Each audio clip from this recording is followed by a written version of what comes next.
झारखंड सरकार ने प्रशासनिक व्यवस्था को मजबूत करने के लिए भारतीय प्रशासनिक सेवा यानी आईएएस के 16 अधिकारियों का तबादला और पदस्थापन किया है। कार्मिक प्रशासनिक सुधार तथा राजभाषा विभाग द्वारा जारी अधिसूचना के अनुसार कई महत्वपूर्ण विभागों में नई सचिवों की नियुक्ति की गई है, जबकि कुछ वरिष्ठ अधिकारियों को अतिरिक्त जिम्मेदारियां भी सौंपी गई है। सरकार के इस फैसले को प्रशासनिक दक्षता बढ़ाने और विकास योजना के क्रियान्वयन को तेज करने की दिशा में महत्वपूर्ण कदम माना जा रहा है। इस तबादले में जो सबसे ज्यादा चर्चित नाम रहा वो है वरिष्ठ आईएएस अधिकारी राजीव रंजन का।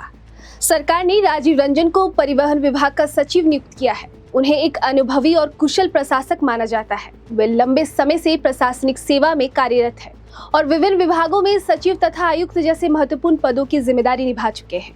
प्रशासनिक हलकों में उनकी पहचान योजनाओं के प्रभावी क्रियान्वयन और नीतिगत निर्णयों को जमीन पर उतारने वाले अधिकारियों के रूप में रही है। ऐसा माना जा रहा है कि परिवहन विभाग में उनकी नियुक्ति को राज्य में सड़क सुरक्षा सुधारने, परिवहन व्यवस्था के आधुनिकीकरण और डिजिटल सेवाओं को बढ़ावा देने की दिशा में महत्वपूर्ण माना जा रहा है।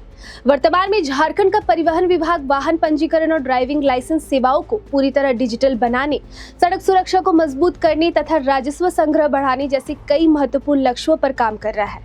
ऐसे में नए नेतृत्व से विभागीय कार्यों में तेजी आने की उम्मीद जताई जा रही है। इस प्रशासनिक फेरबदल में झारखंड ने आबू इमरान को पेयजल एवं स्वच्छता विभाग का सचिव नियुक्त किया है। वहीं संदीप सिंह को राज्य का नया श्रमिक यानी लेबर कमिश्नर बनाया गया है। घोलप रमेश गोरख को आयुक्त नागरिक सुरक्षा के पद पर पदस्थापित किया गया है, जबकि शशि रंजन को पेयजल एवं स्वच्छता विभाग में अपर सचिव की जिम्मेदारी दी गई है। प्रमंडलीय स्तर पर भी बदलाव किए गए हैं। मनोज कुमार को प्रमंडलीय आयुक्त के साथ साथ उत्तरी छोटा नागपुर प्रमंडल का अतिरिक्त प्रभार सौंपा गया है। संजय कुमार को संथाल परगना प्रमंडल का प्रभारी आयुक्त बनाया गया है।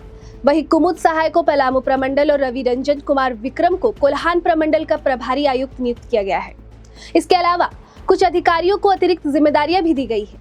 मुकेश कुमार को उनके वर्तमान कार्यों के साथ पर्यटन, कला, संस्कृति, खेलकूद एवं युवा कार्य विभाग के सचिव का अतिरिक्त प्रभार दिया गया है। वहीं उमा शंकर सिंह को महिला, बाल विकास एवं सामाजिक सुरक्षा विभाग के सचिव का अतिरिक्त दायित्व सौंपा गया है।